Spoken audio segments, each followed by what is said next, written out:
Welcome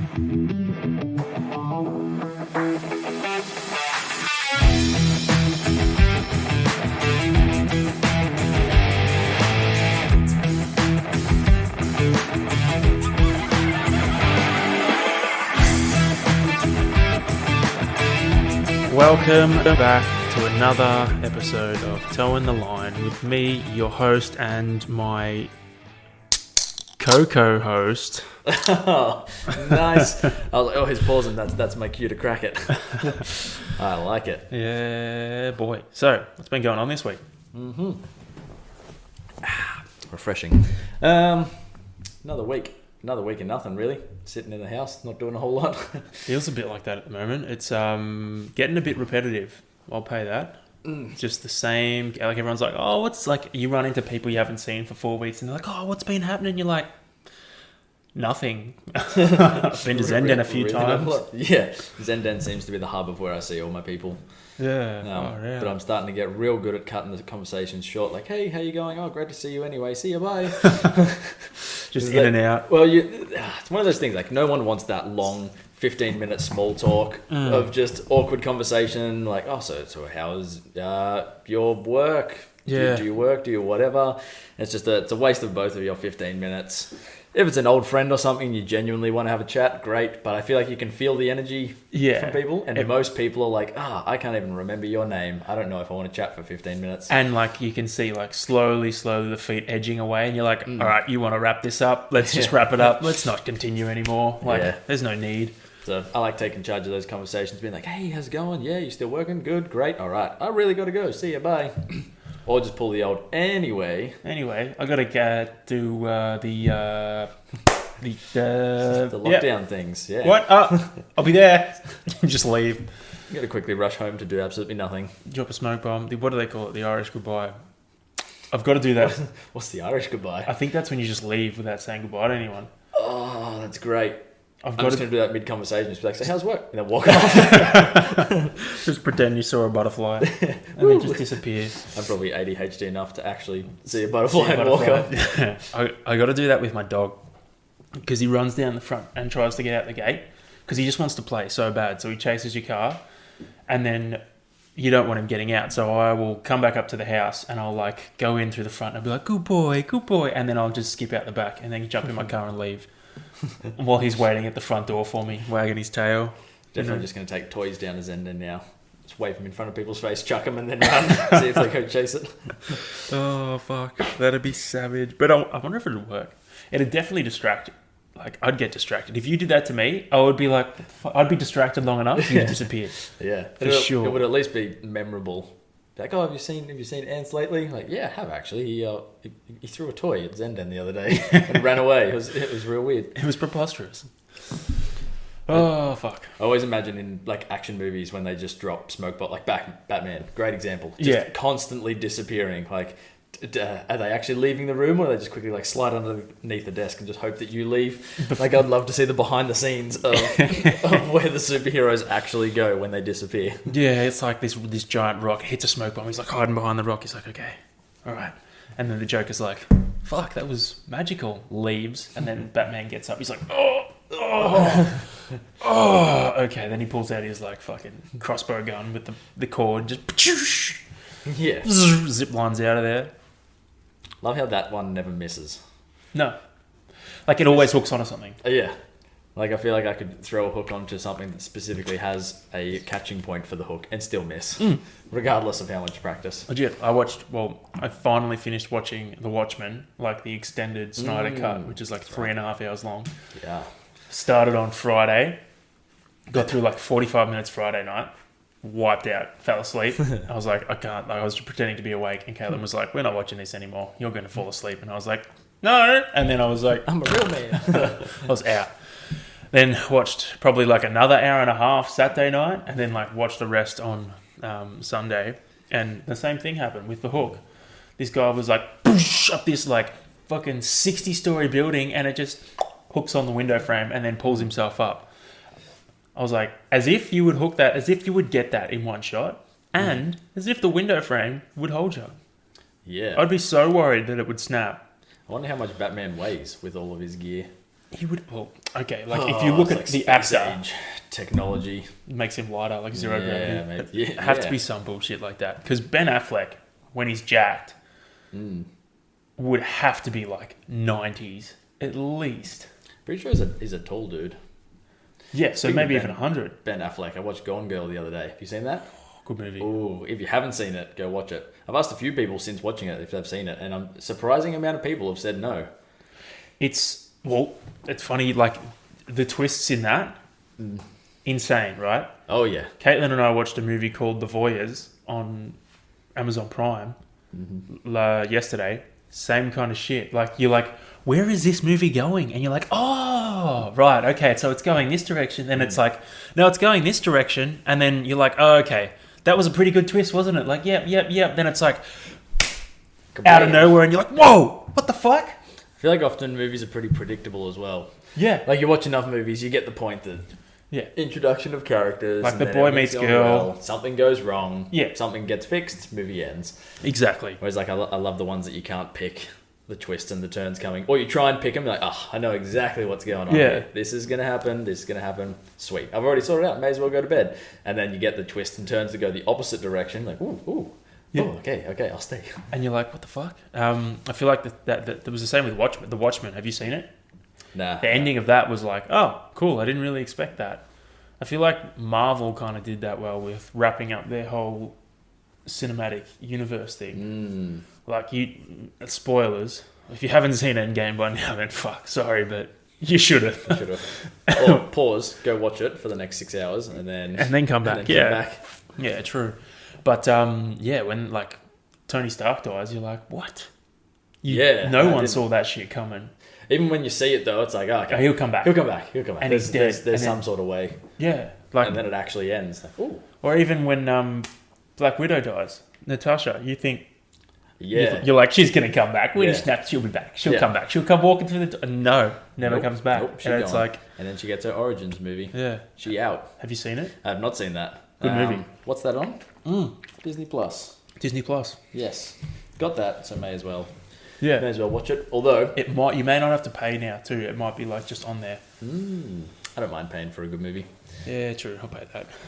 I'm about to pay for YouTube Premium because I think. Really? Yeah. Okay. I watch a lot of YouTube. Like I don't spend much time on anything else really. I would say YouTube is like my number one social media. Instagram used to be.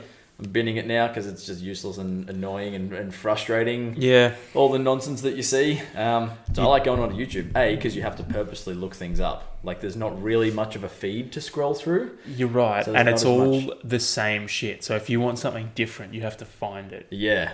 So I like having to purposely search for things. But then I'm also on there a lot either for like educational stuff because there's obviously heaps of that. Or there's just kick back, relax. There's like long-winded, funny stuff if you want that. Like whatever, you can watch your comedians, you can watch podcasts, you can watch educational stuff, whatever. There's just endless stuff on YouTube. So I watch a lot of it, but I'm starting to get, like, you know how you get one ad and you can skip it after 5 seconds. Then you watch a little bit more, then you get two, you can skip them. Then you get two, can't skip them. I'm getting like 3 or 4 ads now that can't be skipped. Hell, so I'll get like, really? Yeah, I'll get like halfway through a video and then I've got 4 minutes of ads that I can't skip.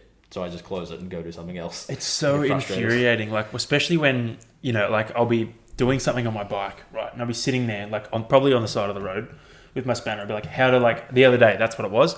I had to calibrate because my gears are electronic shift. It doesn't have the cables. You can't just tighten the cable and it moves the rear derailleur. Like it doesn't move the rear derailleur to the left and right. You have to do it electronically. And I was like, how do you do this? So I had to Google how to do it. And then I got ads on the YouTube. And I was like, just hurry the fuck up. Like, and it was like a 15-second ad. And I was like, I just want to keep riding. Yeah. It's funny how valuable your 15 seconds is when there's something that you don't want to do. Yeah. But like if you do just want to mindlessly scroll, like how long's a story? 15 seconds. Oh, dude. How many stories do you watch start to end for 30, 40, 50 minutes? Easy. Like just end on end. Like Reels. Accidentally Reels. Just killed an hour watching things I'm not actually interested in. Yeah. Like this morning I was in bed because I didn't really have to get up super early today. I was like, I'm just going to scroll Instagram. I got caught in Reels for like 10, 15 minutes because I love watching like engineering shit. Yeah, that stuff's cool. Like they come up with all these cool little fucking concepts of doing stuff, all these cool little gadgets of doing shit, and it's like it's so interesting. And then I'll be like, I'll have to pull myself out, be like, what the fuck are you doing, bro? Just get up. Like you're wasting time. It's dangerous, bad. man. It's bad. Like it's good. Like hats off to the people who create them because they're obviously so enticing that it reels us in. Hey, that's probably why they called it. Yeah. Fucking genius.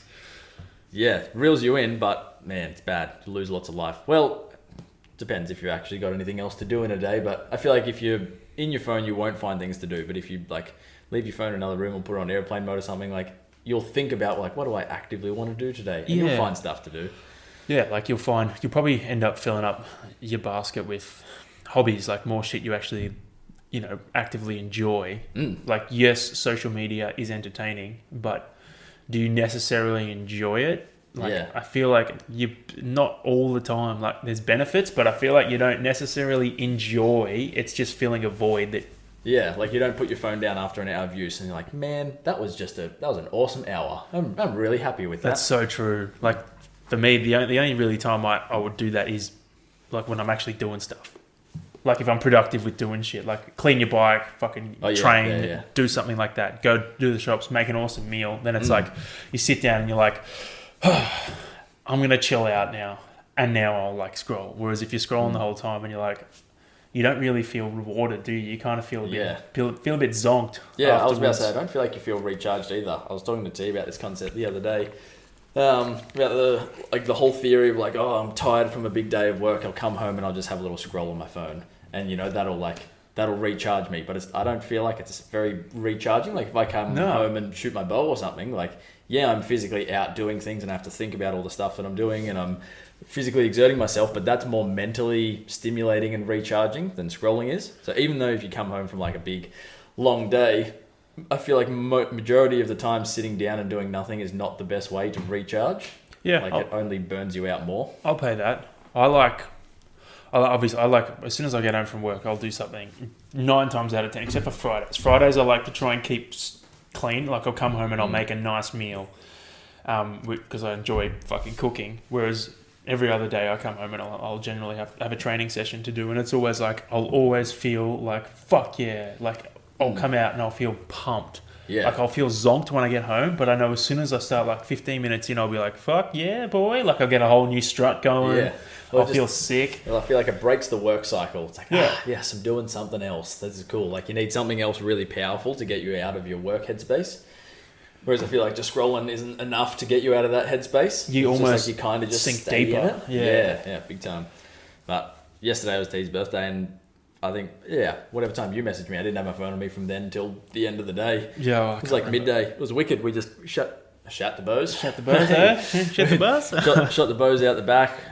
We bought a little fire pit and some little chairs. Oh, we sunbaked for a bit in the chairs because we found a little patch of sun in our backyard. Nice. Because there's usually no sun.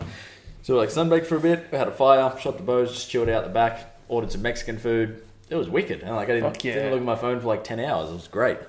And then went to bed just like, that was fulfilling. That was recharging.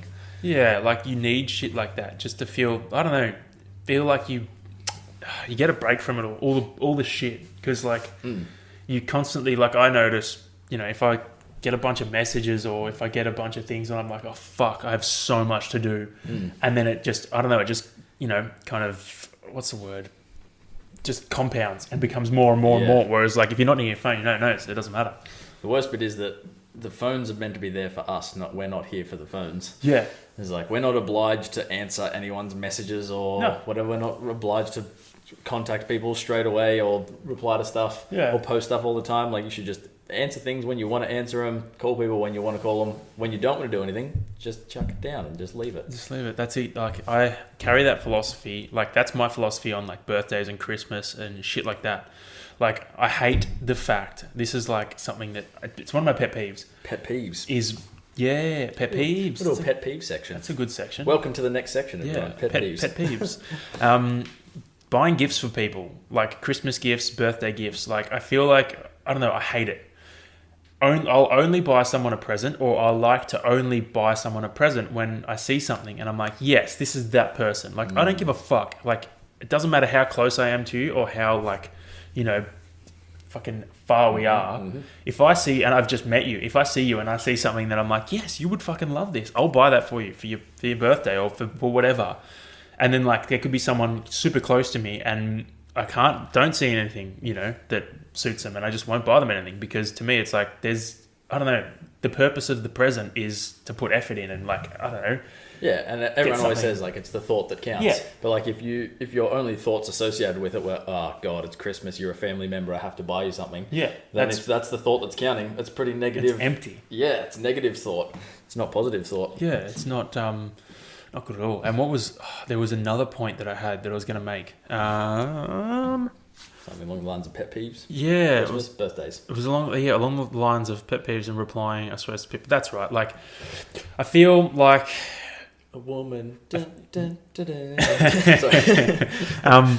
Like, especially now, like, I'm a bit busier and I have a bit of stuff to do, and I feel like I don't get annoyed at people, or I try not to get annoyed at people when they don't get back to you or get back to me, because it's like I'm the same. Like, I know what it's like. You're under the fucking pump. Like, the last thing you want to do is reply to someone, and like if they've given you a big message of stuff that you need to cover off properly, and they've asked a bunch of questions, and you're like, I don't have the mental capacity to do this properly now, so I'm not going to do it. I'm going to wait until I can actually give you a message that's going to be worth it, rather than like being like, oh, if someone was like, oh man, like how do you start a podcast, for example, rather than me just being like, just fucking buy mic and then just end it. I could be like, no, you know what? You do this, you set it up like this, blah blah blah, or just do a voice memo, which has been working lately. Yeah, that's been great. Even those as well. Like, I feel like we purposely touch off every topic. We'll be like, oh, okay, so we talked about training. I need to reply to that. Then you talked about some COVID stuff. We'll reply to that, and then something else. Like, even in our voice messages will be structure. Yeah, the structure, and we'll be specific to answer everything that we asked each other.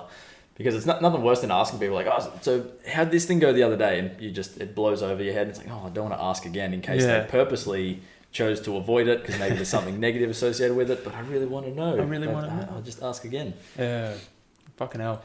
Pet peeves. Let's stay on that. What's one of yours? I have to say, Tia will hate me for it, but who knows if she'll listen. People who eat extremely loudly. Oh, bro. Oh, man. Caitlin. Like, if you... Not saying she does it, but she'll like... She knows what's up. I get it's man. Like, people who just don't even try. Like, if you're eating with your mouth shut and like your head's hollow and sound just comes out your ears and you're eating carrots. If you're one of those people, you're eating with your mouth, you're trying. Yeah. But the people who have just got this big gapey sloppy mouth. I don't know how that's gonna sound. Sorry, podcasters. Yeah, that's definitely one. I can't focus when that's going on, and T's a real loud eater. She's been working on it. Respect. Big shout outs. But yeah, that's one for sure. Fuck, I'd share that one. Like, I'm the same. It's I don't know, it gets like, I don't know, it just kind of like, it tickles the wrong spot. I'm like, and you just hear it and you're like, okay, once I hear it, I can't stop. I can't unhear it. I'm like, all right, I'm just going to turn the volume up a little bit. Like, and then I can start hearing myself, which makes it worse. I'm like, oh no, I'm one of them people. Those people are like, fuck. It's like, I hate eating an apple in a silent room. I'm like, I know all you guys can hear me fucking chomping right now. I'm so sorry. Like, I will suck that apple chunk until it's like got nothing left. Mushed. Yeah. Apple puree. Yeah, I feel bad because I am a large fan of chips. Crisps. I love a crisp. Actually, all chips. Hot chips, cold chips. Big fan. But I love a crisp. But when you're trying to shove like 30 of them in your mouth, there's no way of doing it quietly, because you have to have your mouth open for the initial crunch. Like, if you're having a good mouthful of chips, you can't close your lips before you crunch. So no chance. So my apologies goes back to T for all my chip eating antics. It's and like, you do want the crunchy chips. Like, yeah, you don't want soggy chips. No. Ain't nobody want a soggy chip. No one wants a soggy chip. Far out. What would be one of your gym pet peeves? Gym pet peeves? Like... Oh, I feel like we could go on this forever. Kind of weird because we haven't really been in gyms for so long. Nah, like for me, a flashback. I'm trying to think of what it's like. I think I just don't like people that... Not that I don't like people, but it just annoys me when I see people doing things that are too hard for their level of strength or ability. It's like, don't go be doing fucking... I don't know, for just a random, completely, completely random example. Don't be doing BOSU loaded push-ups when you can't even do a loaded push-up or a push-up or a BOSU push-up. Yes. Normally, without the fucking weight. It's just don't overcomplicate things you haven't got done right. Just don't do anything with the BOSU. You don't need them. No. Unless you're rehabbing an ankle, then that might be acceptable. Yeah, no, definitely share that one as well. I was going to say ego lifters. Yeah. Like people just lifting to make themselves feel good. But like if you're in the gym just to feel good and, train because you enjoy it and it makes you happy or whatever, great. But at the same time, like if you're just ego lifting, you're probably going to injure yourself. Then that's going to take you away from the thing that you love and gives you happiness. And then it's just, you've shot yourself in the foot by ego lifting. Like if you lifted correctly, you'll be able to lift for longer, more frequently, bring yourself more happiness. Yeah, ego lifters for sure. Yeah, I was one of them. And then that was back in my footy days. I'm going to touch on that in a sec, but I had a brain thought that was like a super cool, interesting thing I heard while listening to one of Rogan's podcasts. Super cool, interesting guys. Intrigued. Yeah, so they were talking about someone starting off at the gym, and this guy was talking about his mate starting off at the gym, and he was like, he heard that it would take 21 days to set a habit. Mm-hmm. So he's like, all right. But he couldn't wrap his head around training at the gym. So what he would do is he would wake up and he would just go to the gym, sit there for 15 minutes and then go home every day. And then, eventually he got in there and he started doing more and more and more. And then nice. Before he knew it, it was something that he did nearly every day. Just by, if you can't wrap your head around actually going in and training, just go there for 15 minutes. Just sit down and drink your bottle in the corner. Yeah. Or sit on the bike, do fuck all. And then eventually you'll grow and actually start to do shit. Yeah. And I thought that was so cool. I was like, that's such a good idea. That you could apply that to so many different things. Yeah, because jumping straight in the deep end and going in buying a program or something and just going in and trying to follow this program that's going to take you an hour and 20 minutes every day, it's such a huge commitment to start off. Within the first 5 days, if you followed all 5 days of programming, and you've come from absolutely nothing, you're going to be sold. You're going to be sold. You're probably going to be scared, and you're probably just going to bail on that and say the gym's not for you. Yeah, well, it's like running. The same, I've probably used this example fucking thousands of times, but so many people don't know that it gets easier after 2Ks. Yes. Every runner, doesn't matter how good you are, it fucking sucks. The first 2Ks are horrible. They're never great. You're always like, oh man, what the fuck? And then you get into it and you're like, oh no, it's pretty good. Yeah. But if you never run before, you don't know that. So you're you get to 1.5Ks and you're like, fuck this. I'm not doing this. I remember we had that on one of the Spartans that we did. I think we both started off and we were both like, ooh, my calves are a bit sore, my hips are a bit tight. I don't know if I'm up for this today. I'm not really feeling good. Was it the big one? I think it was the big one. Yeah. But we were like, nah, we're not going to assess anything until we're 10K in. Because it usually takes us about 10K to warm up. Which is the bizarre concept. So stupid. Especially for people who aren't running 10K. But relative to whatever your maximum distance is, it's probably going to take you 2 or 3K to warm up before everything hits its groove, everything starts to feel good. Yeah, I feel like it's...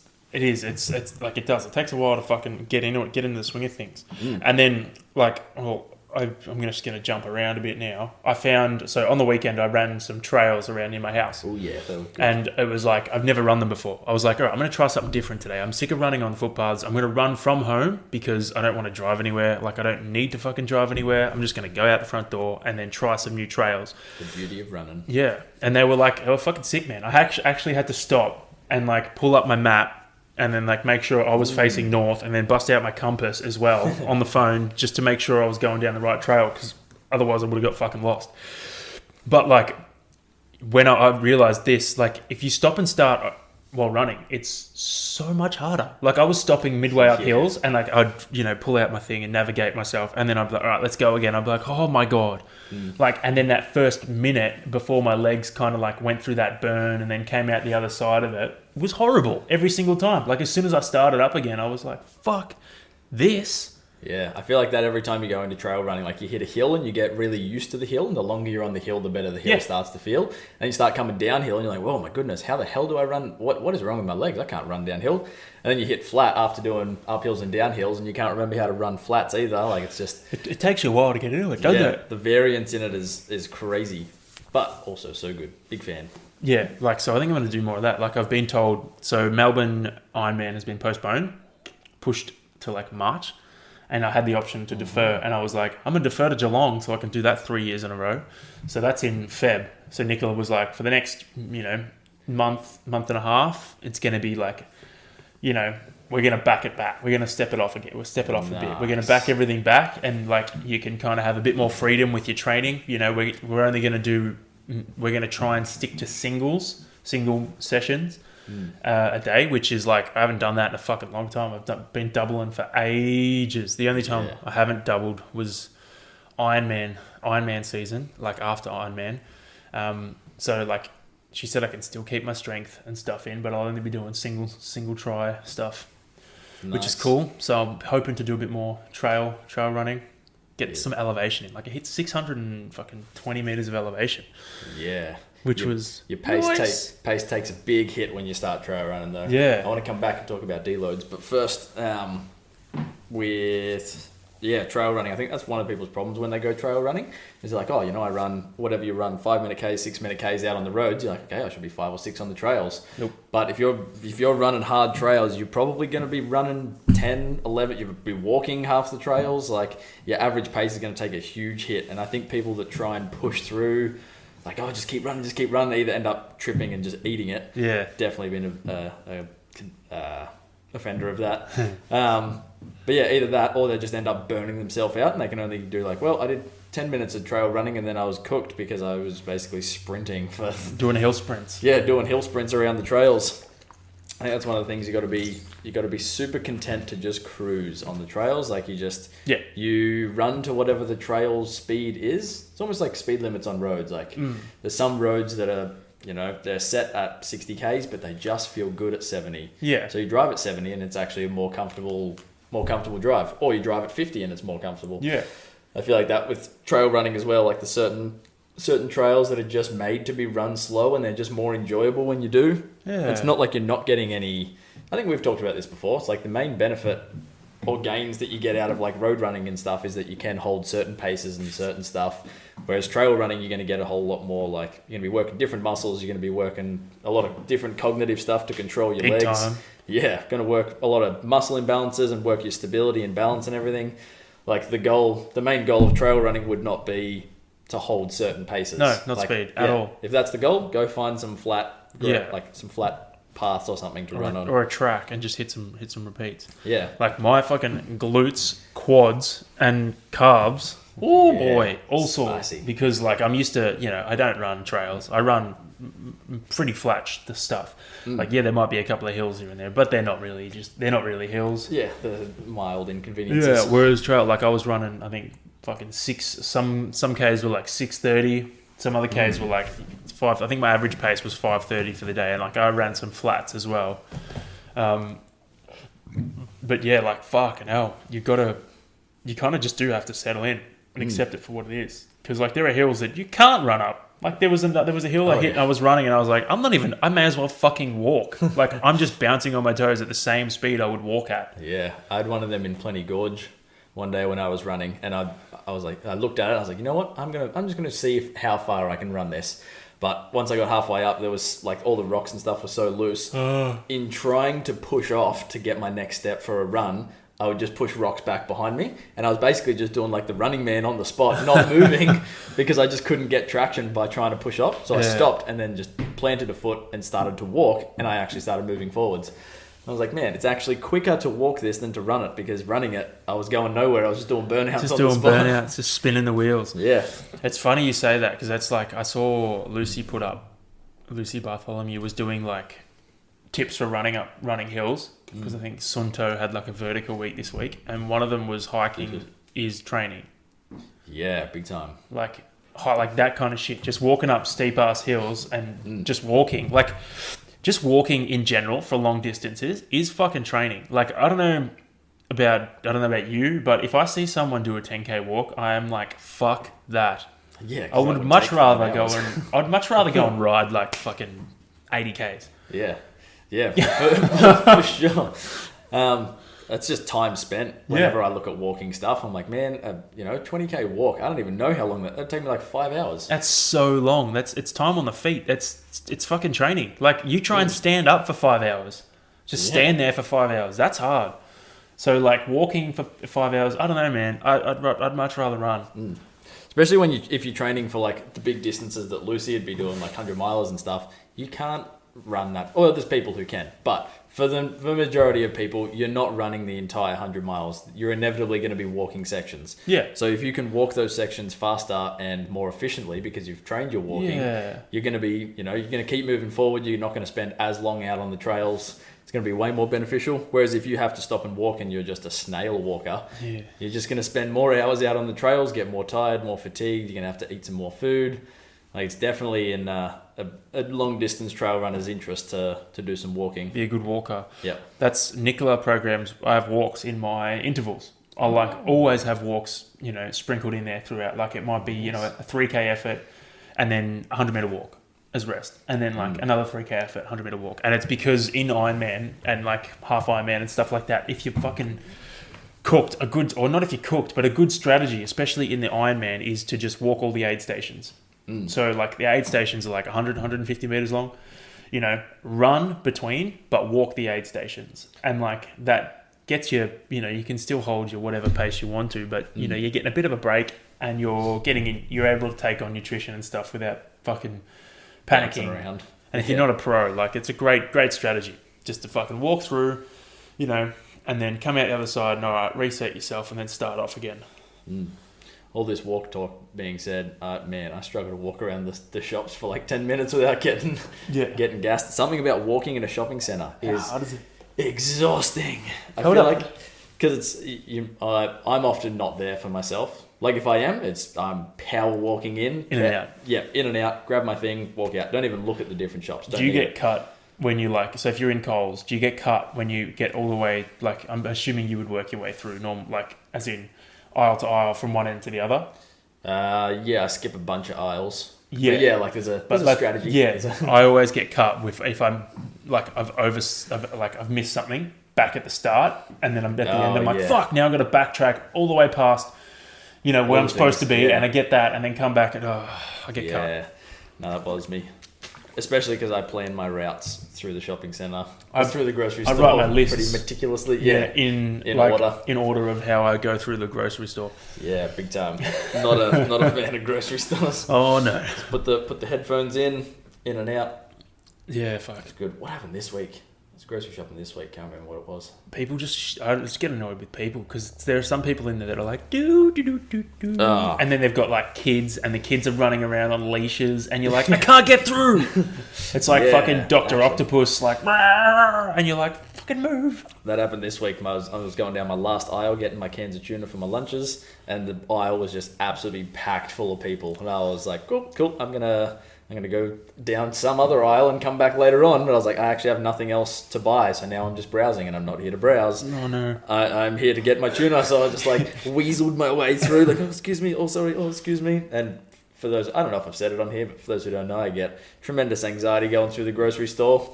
So I'm enjoying masks at the moment for COVID because I just put my hat on down real low, pull my mask up. I've just got this little slither of eyes that no one can see me. Like a ninja. Yeah, and I feel like if I can't see them, they can't see me because that's natural logic. So weaseled my way in, got my tuna and left. But yeah, if there's too many people in an aisle, I hate it because I won't go down it, but I have my specific route of how I like to go, and if people mess it up, then they're in trouble. I just pictured you on going to the aisle next to it and just reaching through. Come here. Excuse me. That's not a bad tactic. I might employ that. Get one of those like contraptions, the thing with like the little claws T-Rex head on the end. Yeah, that people use to pick up rubbish and shit. Yes. Fuck yeah. Wanted one of those big time when I hurt my back. Would have been so easy to have a claw to not have to bend over like, dropped a sock. Damn, I'll just pick that up with my claws and grab that. Fuck. Far out. What was the thing I wanted to come back to? You were talking about getting tired and walking in shops. I get tired going upstairs. Deloads. Yeah, I feel like I need a deload after walking in the shops. Yeah. No, I was going to mention before, I feel like deloads are a bit of a another contentious topic, but a lot of people are like, oh, I don't feel like I ever need a deload. Like, I feel like I can just keep training week on week on week. I feel like if people are in that kind of mindset, either there's a lot of variability in their training, they're putting a lot of focus to recovery and whatever, but they ain't training hard enough. I think people just aren't training hard enough. Like if I had a coach and she said to me like, hey, you've got to, you're deloading for the next month or so, we're going to take it easy, I would be stoked.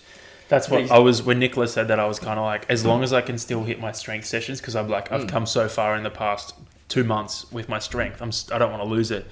And then when she said, yeah, no, you can still do your strength sessions, but just, we're going to bring everything back, I was like, fuck yeah. Because like, it's been like, when you work hard and you fucking, you put in some serious hours, man, like, you're fucking tired. I can't wait to like have a couple of, like, tomorrow's a rest day. I can't fucking wait to sleep in. Yeah. Until like, it won't be, it'll be like 6 o'clock, but still, like, I can't wait to get out of bed later than 4 hours sleep in. Yeah. Yeah. No, I feel like if you're not excited by the thought of deloads, there could be some grey areas, but I think you're probably just not training hard enough. Like, I look back at, me before jumping in the Ironman, I was like training fucking ridiculous amounts of time every single day. And like 365 days a year. Yeah, like I was not training hard enough. I could have gone way harder. I could have gone at least heavier. And then I would have been like, dude, fuck, I'm going to take a break. Yeah. That's the other thing. You don't want to train so hard that in your deload weeks, like, you now resent exercise, you hate it, you don't want to move, you just want to sit on your ass and eat food all week. Like, you do want to keep moving through deloads and stuff, but you should be excited for some lighter training volume, I reckon. Oh, that's a better way to put it. But continuing movement. Yeah. People who just go ham for like 3 weeks and then take 3 weeks off is... It's probably not the best way to get gains either. No, you'd be better off going not so ham for fucking 6 weeks and not stopping. But yeah, like I'm at a point now where it's like, yeah, fuck, I'm keen to have a bit of a lighter training load, especially like around the weekends. I think I've mentioned it on multiple podcasts. I hate double ride weekends. I hate them because they just take so much time. And then like this weekend, I didn't have a double ride weekend. I had a ride on Sunday, a Saturday, and a run on Sunday. And Sunday I was done by 8 o'clock. Hell yeah. That was amazing. Whereas usually I'm wrapping up at 11. Yeah. And that 3 hours of morning time makes a big difference. Like if you can get all your chores and stuff done in the morning, by midday you're resting. Excellent. That's what we did. Excellent. Like, went to Zendan, did the shopping, came home, and then we were sitting there playing Monopoly, and I was like, fuck, it's like 12:30. I was like, I would have only just got back. Fucking perfect. All about the Sunday morning shop. It was actually quiet this week. Going back to grocery stores, I normally hate Sunday morning shops. It fits my week well, so that's when I do it. But it's normally just chockers. Especially Sunday in Eltham. Morning. They got the fucking farmers market going too. Yeah, it's terrible. But this week we walked in, there was pretty much no one there. I was like, cool. Well, this is exciting. They're all in the fucking tuna aisle. Yeah, they were just like, let's congregate here. Fuck Ben. Bastards. Oh, shit. Yeah, fucking hell. What else has happened? Well, the big news. I got swooped by a magpie. And it fucking did some serious damage on the side of my head. This will probably come out. This will be delayed. So you guys will, it'll be old news. But I was running and, I actually got swooped by a crow as well, which I thought was unusual. But the crow was not, like, this crow was swooping me, it was in a nice way. It was like, ooh, I'm here. And then, like it swooped me. Showing off his dance moves. Yeah, it swooped me for, like, 500 meters, as in, like, it would just from tree to tree. And then, like, at the end, I cottoned on, like, I'd turn around, I'd point at it, and it would, like, pull up and hang out in the tree and then come back down later again. And I'd point at it again, and it would, like, shoot up into the tree. But this magpie, I didn't see it coming. I was running, and then all of a sudden I got hit on the side of the head, and I was like, what the fuck? I was like, fucking cunt. Got so bad. And then I was running again, and then it just fucking, when birds fly into the window and you like hear it and you're like, oh my God, what happened? And the bird's like fucked up on the ground. That's what it did to my head. It was like, wow, boom. And I was like, fuck. It like rocked me. I was like, I genuinely felt like I got punched. And then I was running. I was like, fucking, like, by magpie. I was like running with my hands above my head. And then I ran probably another 3Ks, and I was like, I wonder if I'm bleeding. And then I was like, oh fuck, I got to go to the toilet, so I'll stop. And then I looked at my shirt, and I had blood all over my shirt. And I looked on my phone. I took a picture of my face, and I had blood fucking everywhere. I ran past a couple of people, and I was like, they would have thought I was a fucking madman, running away from like a wreckage or something. Serial killer. But it spurred me to ask the question of like, Do you reckon it's counterintuitive for them to fucking swoop humans? Because I know for me, I was like, I got filled with immediate rage, and I was like, payback. I'm gonna throw rocks at your nest. Yeah, like I was like, where's your nest? I'm gonna climb up that tree and get it now because fuck you. Like, don't swoop me. He's probably the rogue magpie who doesn't have a nest though. He's just bouncing from tree to tree. Yeah, it's like fuck humans. Tormenting people. Just sick of them. Meanwhile, T's feeding the magpies at our place. I love fucking magpies. They're so friendly. Like they're like crows. Like they hang around. They're chill as. But then when they fucking swoop you, I'm like. When I was living in Coldstream, they had like a Coldstream community Facebook page kind of thing. Yeah. And someone put out a post on that one day. They were like, "Oh, just warning, guys. It's magpie season. So if you're walking along this certain stretch of path, the magpie comes out at this time of year every year. You know, for the next 2 months. Just be wary." I was like, "What the hell? They've got a local magpie that they know about. Comes out 2 months of the year every year. Like, what the hell is this?" You seen it? Yeah, I'll be fine. Went for a run down there that day, and same thing. Didn't get hit, but like. Got swooped like mad, like it doesn't stop. It just harasses the hell out of you for like 500 meters. I don't give a shit. Yeah, and then just once you're out of its territory, doesn't care. Yeah. So I, planned all my running routes around that spot for the next like 2 months, and then they posted again. They're like, "Hey, all good, magpies, it's done. It's all done. Season's over." It's like, oh, cool. So I went back and didn't get swooped again. Fucking hell. I just pictured when you said that, this notorious magpie. I just pictured it like. Like a cartoon cut, and the magpie's like standing in front of a mirror, and he's like, like battle music's playing, and he like fucking does like puts his bandana, his headband on, and he's like tightens it up, and like gives himself some war paint, and then he like fucking gives himself like the fist in the mirror. He's like, "You fucking got this," and he's like, "Wah!" and then flies out and just starts fucking getting runners like you and me. All the clueless ones who don't pay attention to their surroundings and just run. It's all right. I've been hit on my bike a couple of times. Like, they fucking hit you. They actually hit me. Yeah. But I had a helmet on, and I was like, okay. Like, scary, but pointless. So it's like, I don't care. I was going to say before, it's probably worse on your bike because it could knock you off. If it hit you hard, but I suppose you got a helmet on. Yeah. So at least it's not going to hurt that bad. No, whereas like it fucking, it got me. It was funny. I made sure I woke Caitlin up. Like I was going to just have a shower and wash all the blood off, and I was like, no, I'm going to wake her up. No.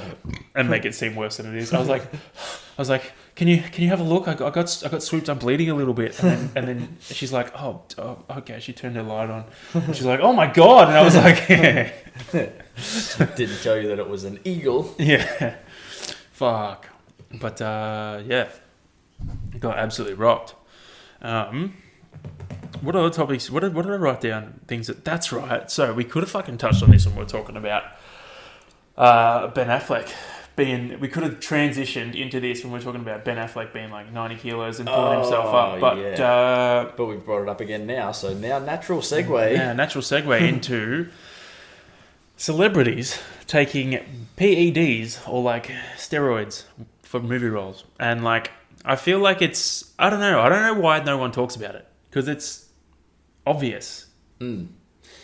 Maybe it's a competition thing. Like there's always talk about like steroids and PEDs in competition, but I feel like that's because it gives you an unfair advantage over there's other a rule people that says no. Yeah, whereas like they're not saying for any movies you can't take stuff. Although I feel like it kind of would give you an unfair advantage. Like Chris Hemsworth is a good looking dude, so he gets more movies. Yeah. No, I don't feel like that's it.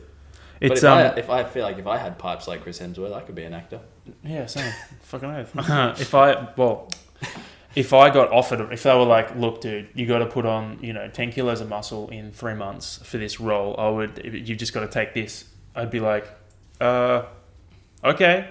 How much is this role going to give me? $30 million? Yes. No worries. To look more jacked? Yeah, I can do that. I can do that. No problem. You're going to give me a trainer. And they're probably going to be overseen by doctors as well. So it's not like you're going to be taking this fucking shit that some dude's selling you, at the local gym. Like, it's probably going to be, prescribed well. Yeah. To get jacked. I feel like because it's never spoken about, this is what we were talking about earlier in the week, is like, I wonder how much of it is actually like PEDs and steroids and stuff, or how much of it is just like these people have, the best of the best nutritionists and trainers and stuff in the world. True. Maybe they're just doing absolutely everything right. Yeah. But I don't know. It's the major body transformations, like Christian Bale going from like his Batman body to his what was that?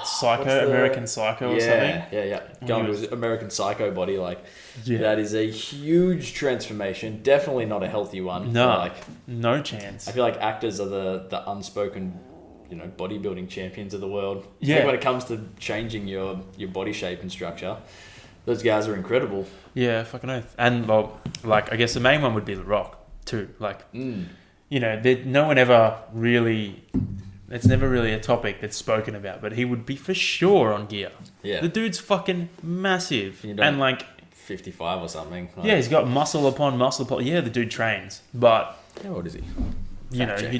You don't get that much fucking muscle just by hitting the gym. Like you get a certain amount, but you're gonna top out. And like the dude's fucking lives a pretty crazy lifestyle, as in like doesn't. Shame on me. He's 49. Oh jeez, he doesn't sleep like. Well, what you see is he doesn't really sleep heaps too. So you would assume, well, I would assume, that he's probably taken shit for recovery. So he might be training hard, but he's probably taken PEDs to help with recovery and shit like that, so that his body actually does respond to the training, as opposed to him just getting burnt out. I think the telltale sign would be that he's 49, fact checking came back, is that he's 49 and still only getting bigger and stronger. Yeah, like true. If he was, like we were talking about last week, like if you get to 30 and your testosterone starts to taper off, like would we take some?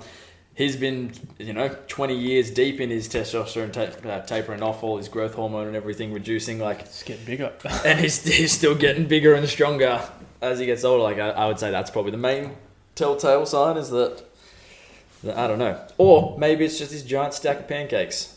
Who knows? I don't really plan on taking steroids, so maybe I'll eat pancakes when I'm 50 and see if I'm massive. See if that works. I do enjoy pancakes. Yeah. Like on the topic of steroids and like, would you or not? I've thought about it before. I've thought about it like, in your darkest hour, you're always like, how can I make this easier? Or how can I make this easier? How can I, get to that level I want to get to without having to put in all the work? And then every single time that I've thought of that, I've come back to the same resolution of like, nah, it would just ruin it for me. And then I would lose something that I love to do. I would lose that love that I have for training and hard work and stuff, because I just feel like it would just shit on it. Taking something to make it easier and give me the reward that I, try hard to get, it would just shit on it. And then I would lose this, I don't know, like I feel like I'm so grateful. I'm grateful to be able to train and do all that kind of stuff, because it brings me so much joy. To shit on that and lose it over something, pointless, like it would be for no reason other than my own ego, would be silly. I think the thing for me is I would hate to taint my results. Like I sort of want to get to the end of my life and look back and be like, yeah, you know what? Everything I achieved through, hard work and nutrition or sleep or whatever. Like, you still have to work hard if you're on steroids. By no means do you just take them and end up being massive. Nah. But at the same time, like, if you've done 1 cycle, 2 cycle, 3 cycle, whatever, however many you've done, you would never really know how much of that's natural result, or how much of that's been assisted by the steroids. So at the end of your life, you'd look back and be like, look, I don't actually really know how much of that was all me. You. Yeah. Or how much was sort of like the quote. Let me find it. Like, it resonates. It doesn't like, to say that as soon as you stop it just disappears is silly. Like, it resonates. You still maintain some of that strength. You still maintain some of that muscle density. You may not retain it all, but you, like, even if you retain fucking 10%, that's huge, is it not? Like, yeah. Well, in terms of, if you're making like 1% gains every year or 2 years, like obviously you make your beginner gains, but after that, after you make those beginner gains and stuff, and you have a high level of skill, and now it's actually coming down to building muscle mass and whatever else, like, I don't know, I feel like the percentage increase is like 1% a year, maybe. It's definitely not an accurate statistic, but if you could do 10% a year, that is huge. Yeah, fucking earth. But the quote I was thinking of was a Socrates quote. No man has the right to be an amateur in the matter of physical training. It is a shame for a man to grow old without seeing the beauty and strength of which his body is capable. So I'd hate to grow old and see the beauty and the strength that, I've achieved, but also be like, some of that was just injected beauty and strength. Yeah. I like that quote though. That's fucking cool. Like, you should you should push yourself. Like it fucking sucks when I see people that don't. I don't know. I mean, I'm biased because I love training and it's like a big part of my fucking life. It's brought me so much. It's brought me all, like nearly all the good things I have in my life. Training has literally brought all of them to me. Well, like, even if people know that they should eat some vegetables because it's good for their health. Like, you don't have to do training or anything just because it's your hobby or because you love it. Like, you should do it for your health as a bare minimum. Like, even if you absolutely hate training, like you probably hate vegetables too, but you should eat them, to have a healthy life. You should also exercise the same way, even if you dislike it. Like we were saying last week, you just need to find the form of exercise that you enjoy. Yes, and then just fucking do it. I don't know. It doesn't have to be stupid. Like I think that's a problem. Like so many people think that it's that way or the highway. Like same as people going vegan. They think they have to be 100% vegan or nah, fuck it. I'm gonna be carnivore. Like you have to be all in or all out. Like there's no in between. But you're wrong. There's an in between.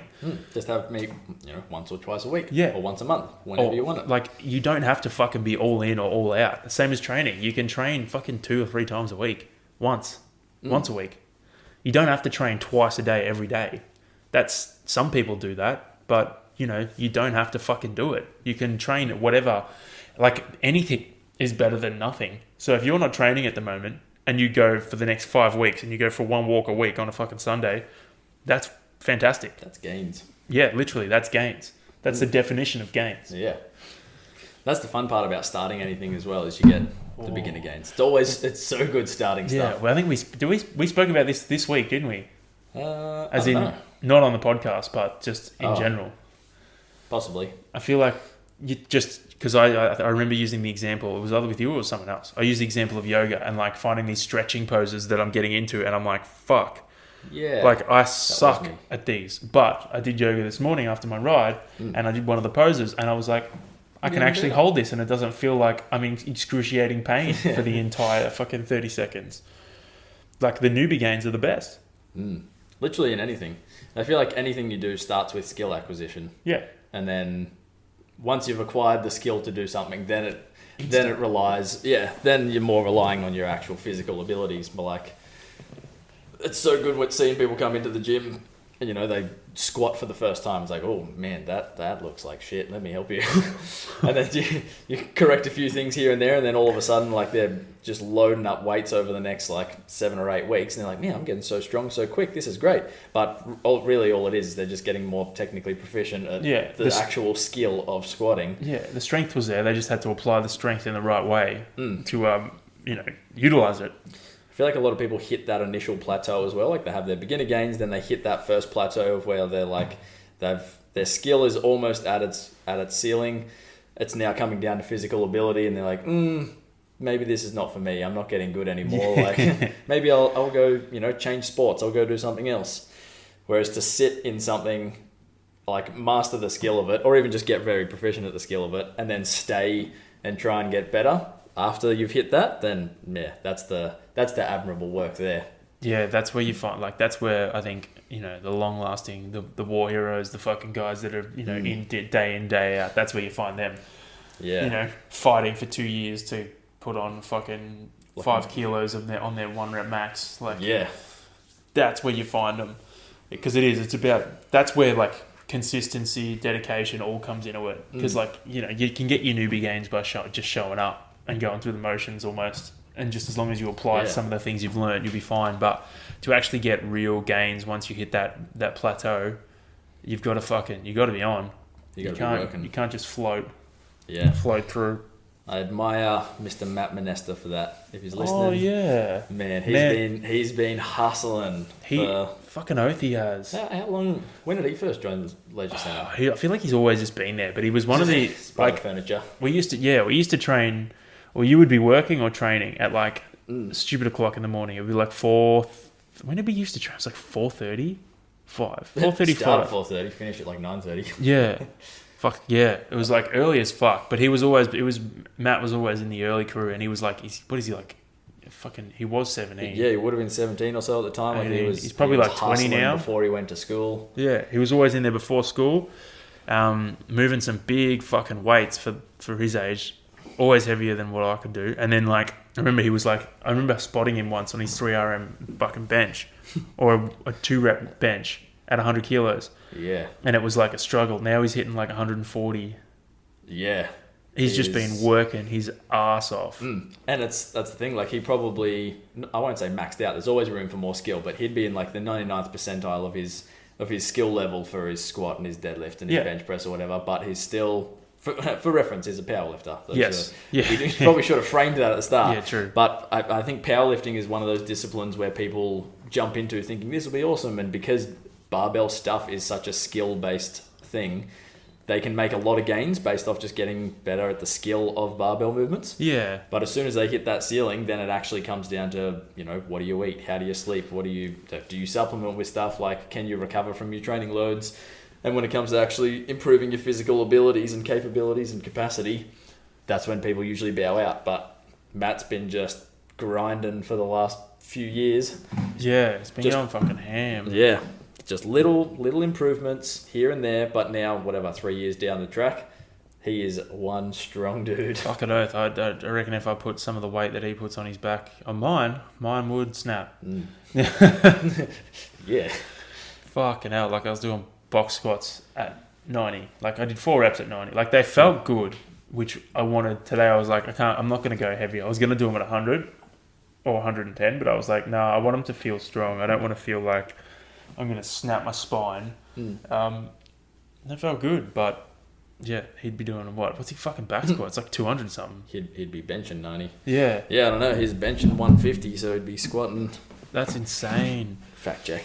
It's always I saw another post this week, and it was the general gist of it was basically like, you don't realize the importance of food until you have performance-based goals. Like, I feel like for me, aesthetically, when I was struggling with my eating disorder, I didn't have any performance-based goals. It was all aesthetic. And then if you don't give a fuck about your performance, then it doesn't really matter, does it? No, you just eat, because you're meant to have 3 square meals a day. Yeah, it doesn't matter. But once you throw performance into it, then it's like, fuck, you have to eat. Like, now on my rides, I'm like, before, I was all around the mindset of like, I wouldn't eat while training, because why would you fucking eat while training? But now it's like, if I don't eat on my ride, I ain't making it home. Nah, you're going to halfway out. I ain't making it back, man. And then if I got to run, forget it. I'm dead. I feel like people often fear carbs as well until you start thinking about performance-based eating, and then carbs just go through the roof. Yeah, literally. And especially vegan diet is all carbs. All the carbs. All carbs. And, there was that fucking... No protein, of course, because you can't get protein as a vegan. vegan. I'm very protein deficient. I need to probably do a podcast on that, hey, on my veganism, my vegan diet, and how protein deficient and malnourished I am. I feel like so many people will get joy out of seeing that or hearing that and being like, oh, this guy is fucking wasting away. Sucked in. Sucked in. Get lots of protein. Did you end up finding how much he back squats? Yeah, he's doing, the last video he posted, I think it was this morning, he's 4 weeks out from a competition that's probably not going to go ahead due to COVID stuff. Wonderful. Poor dude. But yeah, he was squatting and deadlifting upwards of 210, 220 for reps. So they're not even maxes. Wonderful. So, so far more than... So divide that by like 7, then that's probably upwards of our 1 rep max. Yeah, literally. Fuck, well, what did we hit the other day? That was heavy. I didn't feel full. I didn't hit depth before squatting. Yeah. 125. 125. Cool. I'm pretty happy with that. I haven't squatted heavy in ages. Like, my squat's my worst technique-wise. Like, it's getting better. I'm fucking slowly getting better at it. But, yeah, it's my worst technique-wise. Worst movement. Probably another thing. I feel like people are afraid to be bad at things, even though they're not in their discipline. Like, your discipline is like run, swim, ride. Yeah. Run, swim, ride. I did say that right. Yeah. Yeah. Yeah. Whereas, and the people who are training for Ironman's like, I don't want to talk about squats with people because I've got a pretty bad squat. It's like, well, you're not meant to be good at your squat. You're meant to be good at cycling and running and swimming. Yeah, exactly. So, why should you be great at a squat? The squat's an accessory. yeah, it's something to keep you enjoy your strength training, but also like B, keep your hips, quads, hammies, everything strong for your cycling and just for your life in general. And a bit of muscle. Yeah, a bit of muscle's good. Looking sexy is always good. Yeah, otherwise I wouldn't be doing bicep curls. But yeah, I feel like people often want to be great at everything and in turn end up being great at nothing. Yeah, which like in some cases is alright, but generally you want to, I don't know, you don't want to waste your resources. Yeah, and you don't want to, I don't know, how to summarize. You don't want to be a generalist if it means that you actually end up being bad at everything. Yes. If you try and be great at everything and you fall short and you're good at everything, I feel like that's okay, but that takes a lot of effort and a lot of energy to put energy into so many different categories. Yeah. Like at the moment, I've just totally dropped off my running volume because all the events and stuff are cancelled at the moment, so I've just kind of canned it. I'm in a rare state where I'm not working, so my calorie expenditure in a day is way lower, so I'm actually able to eat the amount of calories I need to be in a surplus to put on some muscle. So I've just sort of totally dropped running and been like, oh man, I can put on some weight and some muscle for the first time in ever. Like whenever I'm working, I just can't keep up with the amount of calories that I burn during work. Yeah. So I thought, stuff it. I'm just going to set running aside for the minute, and I'm just going to go into a bit of a muscle building phase and just focus on that. Fuck yeah. Awesome. And like, it kind of sucks to be worse at running. Like I went for a run on Sunday, and it just felt terrible. The whole time I just had to think like run as if someone's chasing you, just to try and keep myself a little bit fast. What was I tying that back to? Food and performance, I think. Yeah, maybe. I don't know what. Maybe I was just on a tangent. Maybe I can't remember. Oh no, like specializing and stuff. Yes, that's the one. But yeah, if I was to try and keep up the amount of like strength work and hypertrophy training I'm doing at the moment and put the runs in as well, I would just be doing too much. It's too much energy. I wouldn't be able to sustain it. Yeah. So in trying to be great at everything, I would probably burn out and then just be really bad at everything. And then end up not doing anything. Yeah. For a long time and then having to try and start again. Yeah. Whereas if you just, you do a little bit of running, a little bit of weight training, a little bit of swimming and a little bit of yoga or whatever, then I do believe you can be good at a lot of things. I feel like and sustainable. Moderation. And then like it probably comes back to the deload thing too. Like if you're doing like for Ironman training, you're trying to balance 3 disciplines. You need to that's why I have a coach to balance all 3. Like there are weeks, so the way it kind of works is, I will probably build my ride first. So, for say 4 weeks, for example, I will be building my ride to a certain point. It might be to like 5 hours or 6 hours or so on the weekend, like a long ride on the weekend. Then that ride will probably peg back to 4.5, and then I will build my run. My total run volume over the week will build up to, 60, 70 Ks or whatever. And then the last is always a swim, because you lose your swim after a week. Like if you don't swim for a week, it's gone. You lose it. It's insane. So the last to build will be my swim, and that'll build up to like whatever distance you're doing, probably doubled. So I'll probably build up for a half Ironman, build up to 4Ks, of solid efforts. That might be like 400s or 800s. And then, you race. You got to stagger it. Like you can't, like for you now, running's not a priority. You're staggering it. Yeah. You're still doing some running, but your majority of your training is strength hypertrophy stuff. Yeah, bias it towards. Yeah, I feel like you can keep everything going. You just need to have a focused bias of you're whatever you're pushing your cycling, your running drops off a little, but it stays there. Yeah, like my running drops off a little, my hypertrophy training increases. I lean towards that, but everything is still there. Yeah. Otherwise, you don't want to lose. Like you don't want to lose it completely. Nah, you want to keep touch of stuff. Yeah, like Chris Henshaw says, he's like, once you acquire a skill, you should never lose it. Yes, which is, I heard that in reference to double unders for CrossFitters, which is definitely something we were both guilty of. I lost them. Can't do single unders. Yeah, we both, the focus became double unders because that was the more difficult skill, and then we just punched them for ages. Got real good at double unders, but then went back to doing singles and just couldn't get. I don't know about for you, but for me it was timing. Yeah. I just wanted to go quicker every time because I was thinking about getting. And then you end up jumping really high. Yeah, and getting like 1.5 done. Yeah, and then landing on the rope. Yeah. Like maybe I should try and do them now, because it's been like the last time I did double unders when I did my calf, and then I haven't done it since. But it's been like a year. Maybe I should try and do single unders now and see if I've it's kind of reset and I can do them. Hopefully. But yeah, I feel like with training, you can only train as hard as you can recover, which is always, no matter what your discipline is, that's always the overlying thing. Yeah, it is. My thought process on the way here was, I somewhat wrote it down. I was relating like financial investments to programming. So like when you're programming your sessions and you're thinking like, oh, should I do more or should I do less or whatever? Like your recovery is kind of like your debt.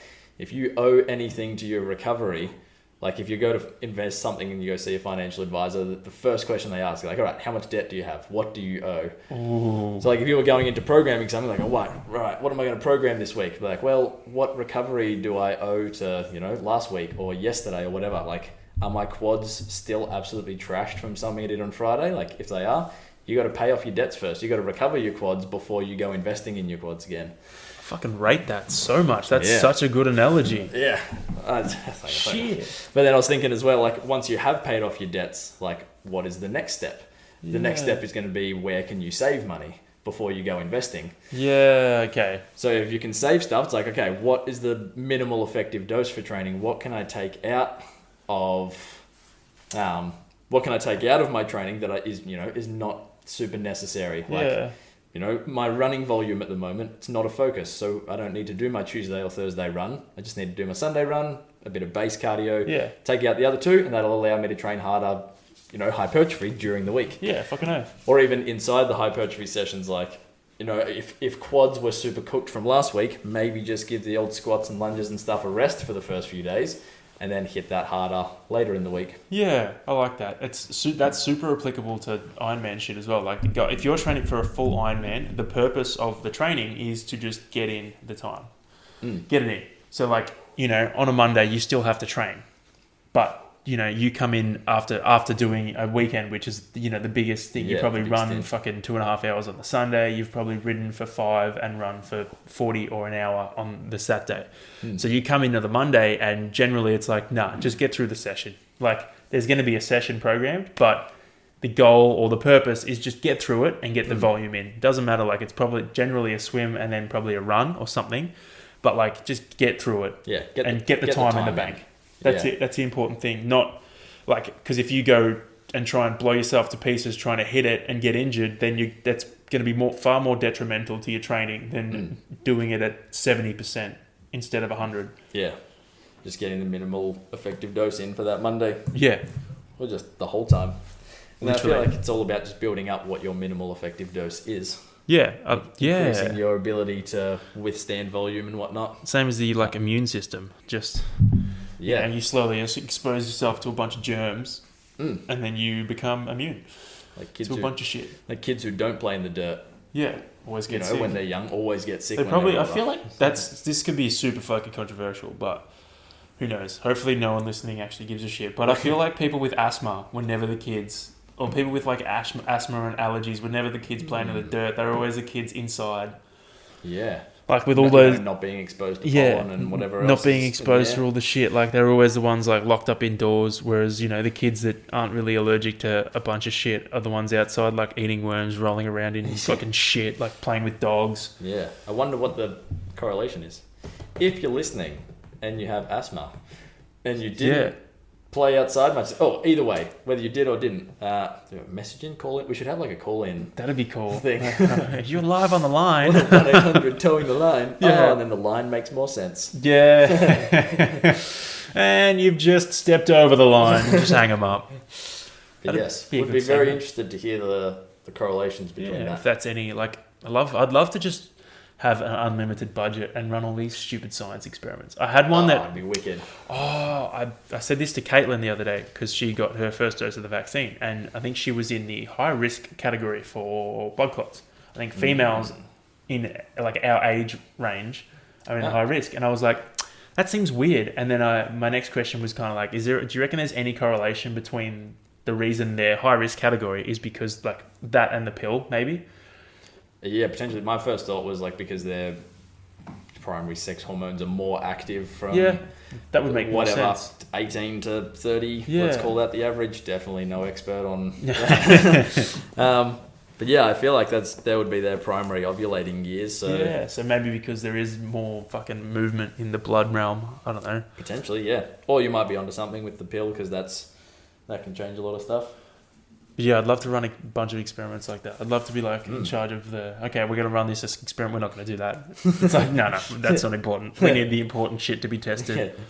Like, how many French fries could you fit up your nose while still managing to eat a fucking cheese What are you burger? going to say? Eat a dick? Oh, bro. I watched... Oh, yeah, you go. I watched... so Tom Segura and his wife, Christina, they do a podcast.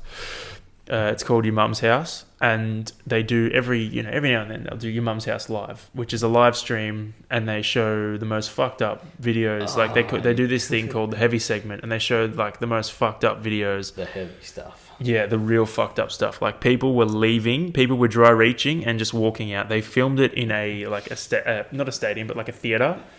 There were probably like a couple of hundred people there, and people were just getting up and like and like walked out. It was fucked, some of the videos. I'm not going to tell any of the really bad ones, but like... You told me during the week, it's the R-rated stuff. Oh, it's fucked. It's disgusting. There was one of them, though, that made me want to vomit, ironically, was this person had you could see this person's face just lying in a bucket, and I was like, what's going on here? And then all of a sudden it looked like what I thought was like, I don't know, like someone's phlegm landing on their face. But turns out it was, this person had paid to lie down in a bucket and have someone vomit bread on their face.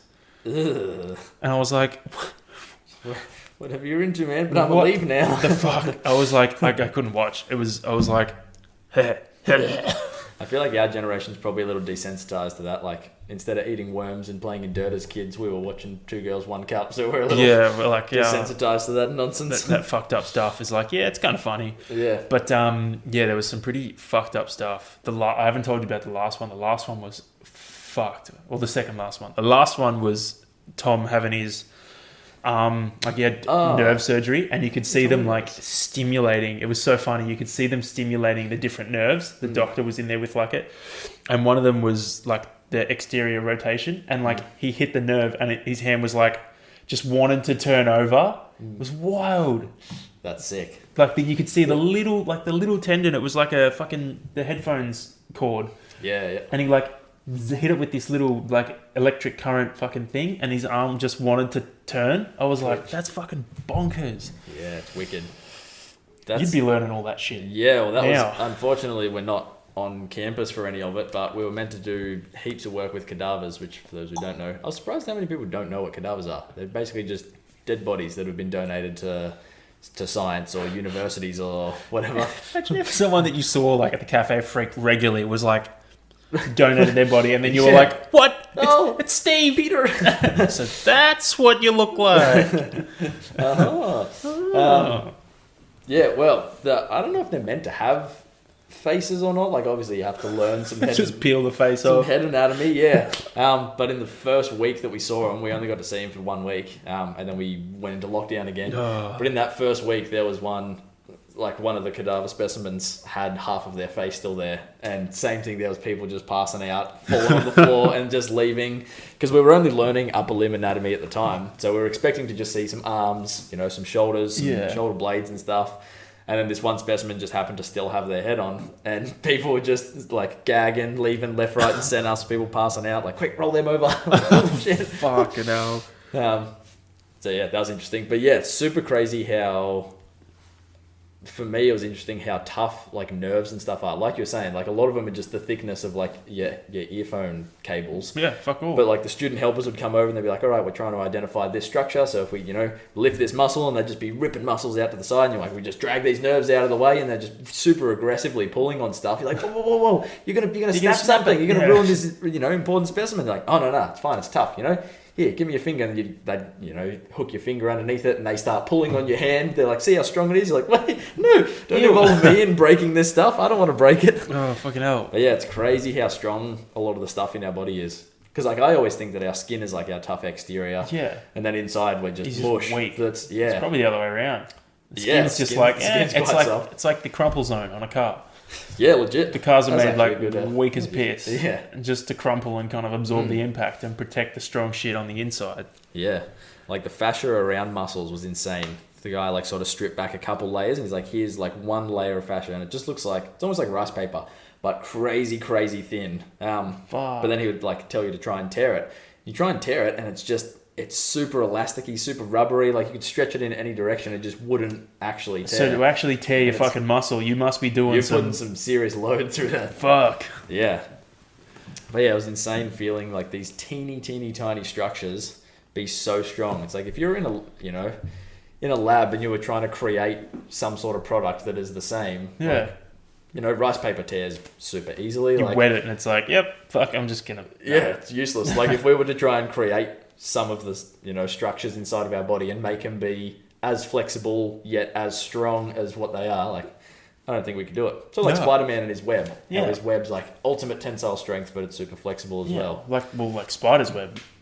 Yeah. For the size, like it's crazy. That's why nature trumps humans all the fucking time. Like it's just the way we're fucking designed and built. No one designed. Well, actually, what if we were designed by someone who's really smart? Yeah, you did have Lucifer written down, didn't you? Yeah. I'm up to last episode. Oh, you haven't watched it yet? No. Did you like it? I fucking broke down bad in the second last, and then I think I broke down bad in the last. I fucking got me. I was real sad ending a show. I was alright for the second last one, but we got the last one. That'll be big because I know it's the end of the season as well. Yeah. It's always the emotional. Of finishing it. You're like, fuck. I find them usually pretty good, and then like as soon as it ends and the credits roll, it's like, oh cool, next episode. Oh wait, that forever. Was it. Yeah. It's like, no, all good. I'll wait till next week. There'll be another one. Like, no. I have to pick something else to watch now. Yeah, I don't get to see Lucifer again. Fuck. Have you watched Squid Game? The Squid Game? I saw that. Is it good? Yeah, so it's North Korean? It's Korean. So it's in another language, and it's obviously Australian. I saw they dubbed over it. Because I was like, what is this guy's mouth not lining up with the... Oh, it must be in another language. Yeah, which normally I can't stand that sort of stuff. But T really enjoys Korean shows because she likes the storyline of them. And I've never watched anything to actually get it, but I feel like they're actually pretty good because like we were saying before, every movie has the same structure. I feel like the North Korean Hollywood industry or whatever you want to call it, like movie industry, does things really differently, and stories just don't go where you think they're going to go. But yeah, Squid Game was kind of cool. It's sort of like a Hunger Games kind of thing. There's like a bunch of players. There's a big cash prize, and they play a series of games. But obviously the games aren't just like, oh, you're eliminated, go home. It's like if you're eliminated, you die. Either you lose and you get shot, or you die somehow participating in the game. Like fucking hell. So yeah, it was super interesting, and you kind of get over the dubbed version. I'm used to it with watching Dragon Ball and like anime and stuff. Like their mouths never move the same. Yeah, but it's kind of good because there's a lot of masks and stuff in it as well. Because obviously, like the people who run the game are all their identifiers are hidden. Yeah, I saw that. So whenever they're talking, it's fine because you actually can't see their mouths. It's just like moving. a speaker. Yeah, so it's only the players that you can actually see it in. But yeah, I was just cruising past. T was watching. I was like, what the hell are you watching? And then I saw the trailer for it the next day on Netflix. And I was like, it actually looks pretty good. Then she was watching it in bed one night. And I was just like, I don't know what I was doing. Probably watching YouTube. I was just having a little peek over. I was like, I'm actually going to close my phone. I'm in now. What's this? Yeah, and then I was hooked. I was like, hey, when you watch your next episode, you let me know. Yeah. Is it... I'll swing by. TV show? Yeah, TV show. There's only one season at the moment, but apparently it's blown up on Netflix and around the world or whatever. So I'm guessing there'll be a season 2. Fuck. Yeah. I would love to know if there's going to be a Kingdom season 4. For anyone who's watched it, it's like an MMA series. And it was wicked. I can't remember who had it at the start. And one of the American ones. Like HBO or NBC or something like that. Something like that. And then they lost their funding or something after season 3. I don't know. It sounds like Lucifer at the start. Yeah, but then Netflix put it up semi-recently, and same thing, it blew up on Netflix if you were watching it, so hopefully Netflix or something buys that out and does another season. But if you guys haven't seen Jay Cutler's rig off that, that's not his name, he's an actor, but dude is shredded. Jay Cutler. Have you seen... Jay Cutler? That's Jay not Cutler's right. a wrestler. Who the hell's... Yeah. Man, The Witcher. You watch that? Oh, that's coming out soon. I haven't seen that. I think that's coming out next month. There was fucking hell. Did you watch Tenet as well? Jake Alina. Shame on me for forgetting that.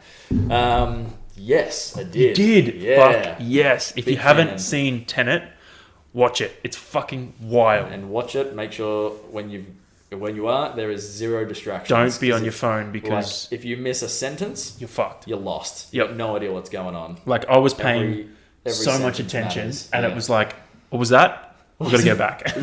yeah, legit. Like I would sneeze and be like, crap, I missed something. Yeah, it's like it's one of those movies where you're like, fuck, that was so good. I wonder if you could just watch it in reverse, and if it would actually still work. Yeah, Like it was one of those fucking great. It was just insane. The amount of work that would have gone into that.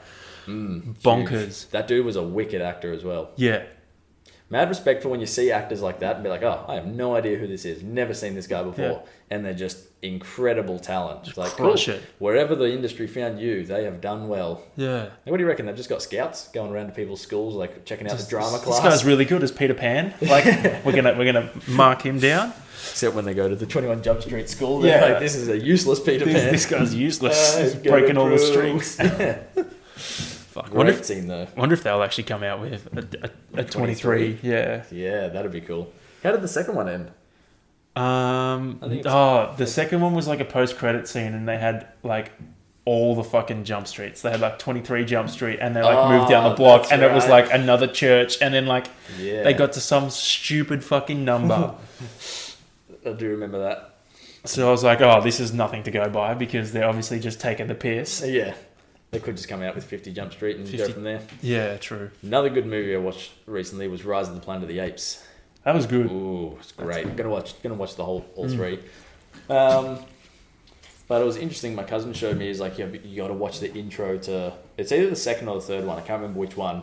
He's like, I've seen the movie before. He's like, but just watch it with the current landscape of the world.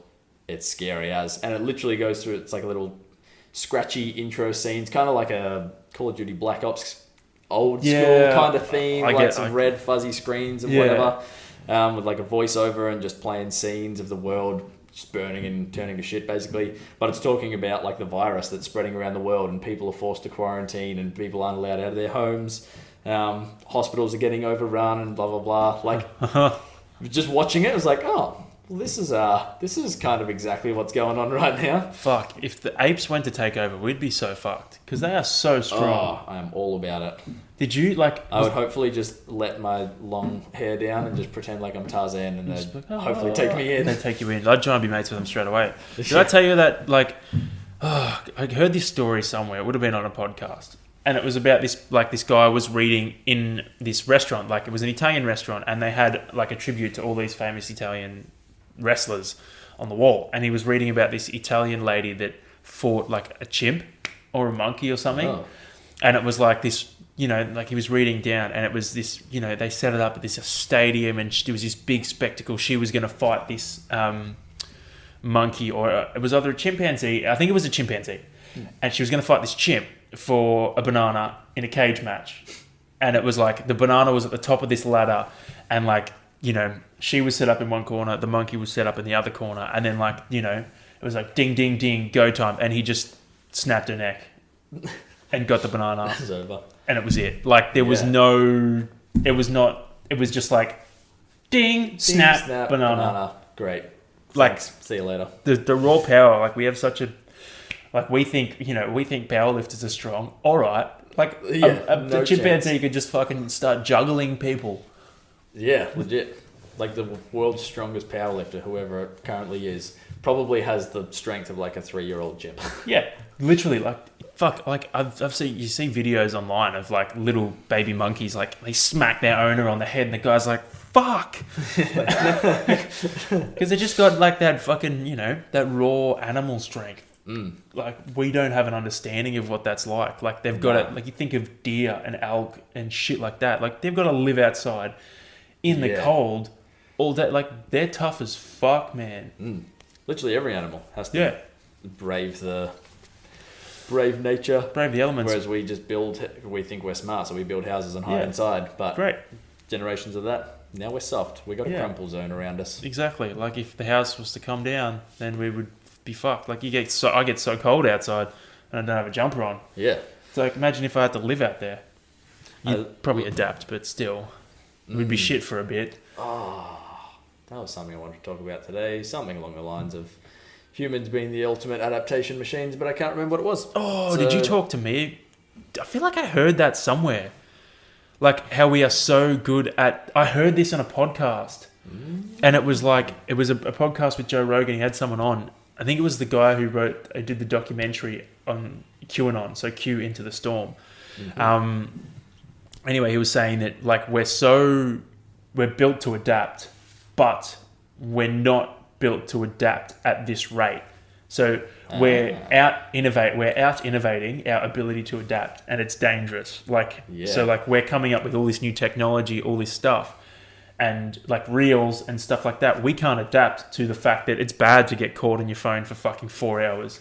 Like we're not quick. We're the best at adapting in the entire world, but we are out innovating ourselves, and it's it's a negative. Yeah, no, that's a crazy concept. Well, I haven't dived into the science of it at all, but all the stuff talking about like how the radiation from phones and laptops and stuff is affecting our brains and whatever, giving us cancer or whatever. Yeah.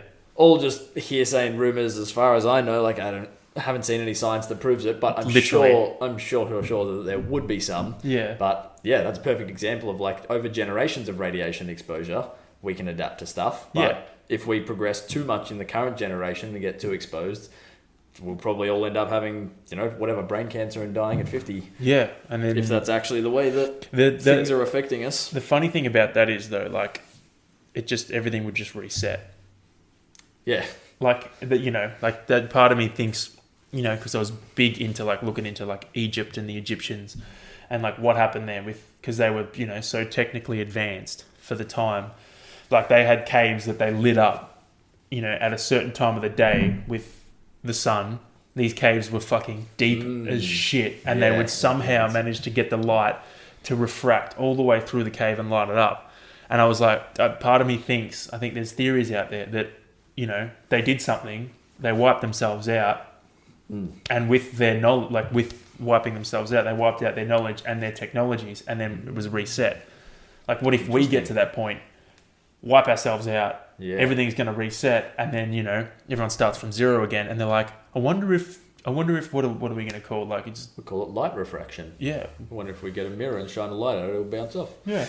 Like, it's fucking, like... Is that you I was talking to the other day about the Romans building the Colosseum? Oh, no. I feel like I heard this somewhere too, and it was like, man, you could trap fucking water in there. Yeah, you used to fill it up and use fight ships. And the acoustics of the Colosseum, like they would, whoever the, I don't know what my Roman history is not very good. Like the person in charge, king, whatever, Caesar, whatever you want to call them. Yeah. Like they could stand in a certain point of the Colosseum and speak just like we're speaking to each other now, and the entire Colosseum would be able to hear it as if they had like a microphone and speakers and everything.